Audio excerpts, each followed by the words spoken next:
What's going on, guys? Brandon here from All About DIY, and today is a special day because I am currently being illuminated by the 400-gallon tank. That's right, today is test fill day. So without further ado, let's get to filling this thing up.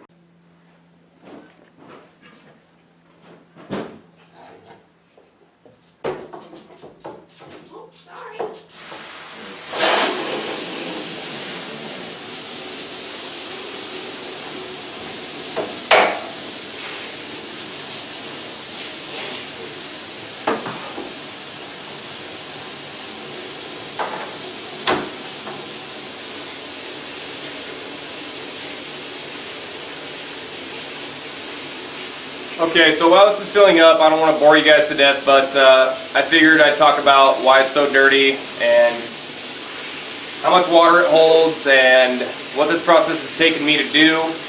I said in a previous video that I do not recommend resealing a tank of this size by yourself. It's a real big pain in the butt to try to peel off all the tape while you're trying to do it, and it's just, there's a lot of fumes involved, and it's a bad idea. So don't do that by yourself, but I figured I'd talk about my hopes for this tank, and I guess first and foremost, my hope for this tank is that it seals, because if it doesn't seal, I'm considering taking a hammer to it.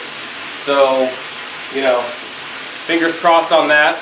But I feel like I did a pretty good job on it. It's got a lot of silicone on it.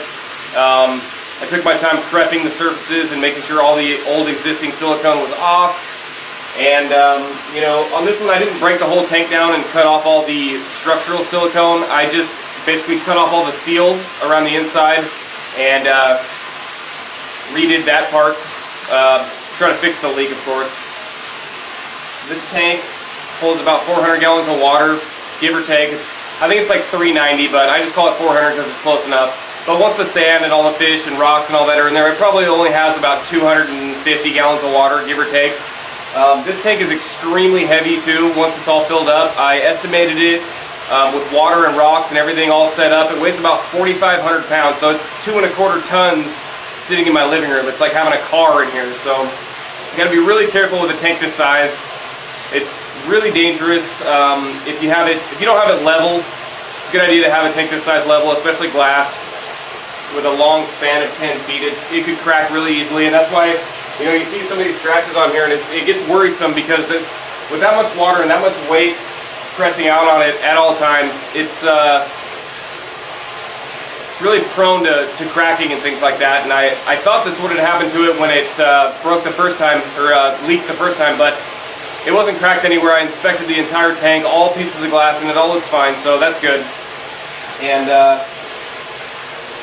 so yeah, fingers crossed on this. We'll see what happens. Well, there's no water yet. That's always a good sign.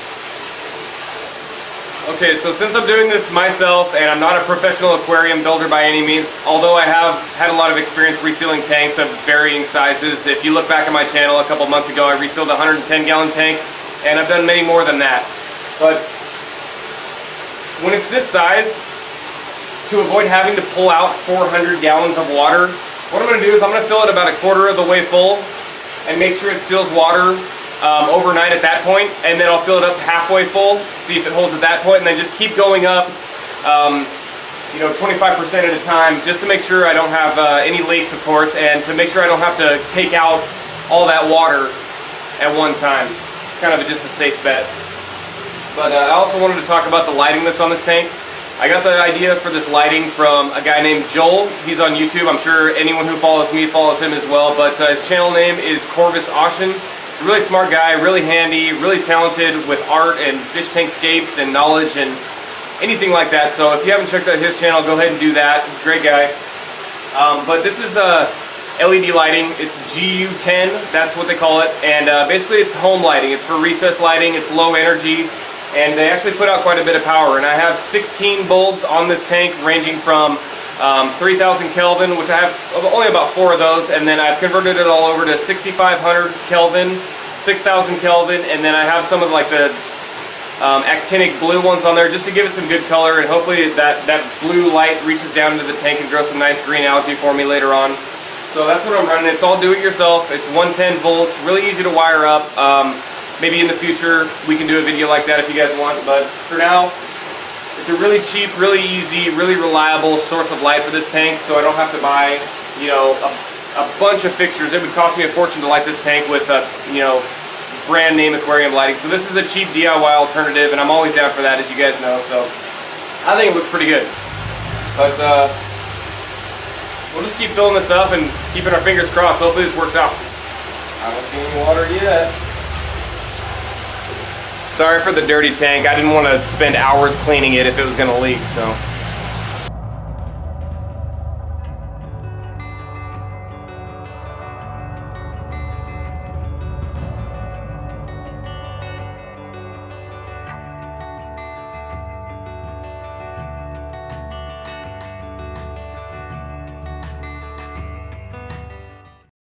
Alright guys, so this is the, I don't know, this is probably almost a third by now, but at a quarter, it's almost not even enough weight to really test to see if the silicone's actually going to hold.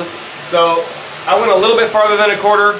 I know I said I was going to go a quarter, but I don't see a drop anywhere, so that's good. So what we're going to do is I'm going to shut the water off, I'm going to leave it overnight, and then I'll get back to you guys sometime this week and let you know what happened. Of course, I'm going to have a video out on whether it's sealed or not, and even if it leaks, I'm going to post it anyways just because, you know, sometimes we make mistakes, and I think it's a good idea to post your mistakes online as well. You know, you may get criticism, but sometimes people get this idea that some people on YouTube are just perfect and they never mess anything up and they just have perfect tanks and everything works out great and it's all just wonderful, but it's not always the case. So, of course, fingers crossed on this one, but we'll catch back with you guys in a minute. Thanks for watching. Okay guys, I didn't bring you along on the last step where I filled it up from about 1/3 and now it's sitting at about 3/4 full, but it was one day after work and I just wanted to get it full and didn't feel like breaking out the camera, so sorry about that. But anyways, it is 3/4 of the way full. Right now, I'm going to fill it all the way up and we're going to let it sit one more night, and if it holds, then we're going to call this good, but so far so good, not a drop, which is awesome. And yeah, let's get started. I'm going to be very excited if this seals. So far, it's good. 3/4 of the way full. I think that's a pretty good test, but I just want to put it all the way full just so I have peace of mind. Don't want it leaking anytime soon, and it seems good so far. So I think we're all good, but you never know. Better safe than sorry, I always say.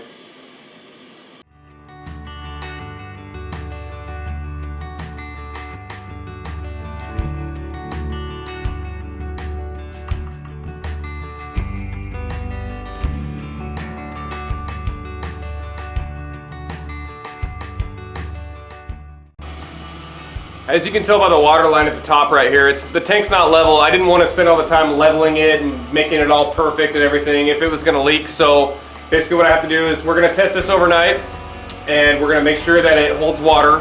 And then after that I'm going to drain all of this water. We're going to probably swap all the other tanks with it, water plants, that kind of thing. And then after that I'm going to level the whole stand out, the tank, make sure everything is perfect because, you know, with this amount of weight and this fairly light stand, you want to make sure that it's as level as possible to not put any unnecessary stress on the stand and the tank itself. So it's always a good idea to have your tank level when it's a big tank like this. I would say, you know, if you have a 55, it probably doesn't matter as much. Anything below that's fine, but there's a lot of weight in water, so you want to make sure that you're good and level. That way you don't take any chances. Okay, so now we play the waiting game. We'll see how it lasts. I'm just going to wait 24 hours. If it holds for 24 hours, it's going to be good. So we'll see how it goes. But yeah, I guess the next video after this is going to be draining the water out, and then we get to finally escape it. So that's awesome. So stay tuned. Thank you guys again for watching, and we'll see you on the next one. Later.